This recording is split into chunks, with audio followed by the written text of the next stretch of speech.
Andy lo que Bota busca.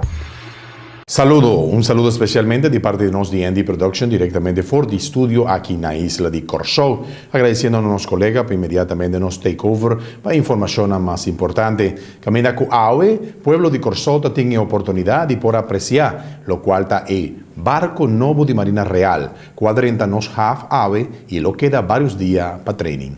Aue è razón para 10 ordi meinta e oportunidad di poder admirar el barco de más grande de Marina Real. El más reciente, allá día 24 de abril. El barco aquí llama Karel Dorman.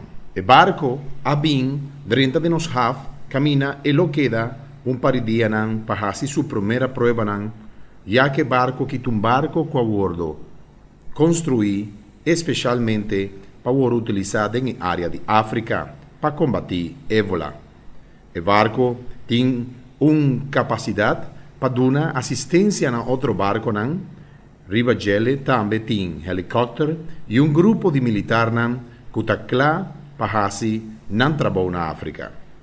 El motivo principal que el barco está de nos, la Man Caribe, está para hacer promete que el barco de nos área.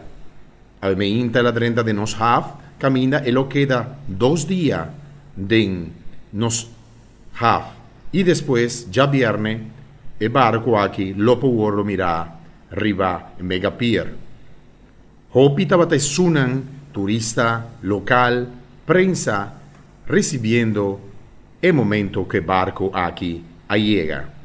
Nos de Andy News y Energía Visión no queda atrás. Para también 13 imagen de barco aquí así na grande y que seguro lo hace un tremendo trabajo na África.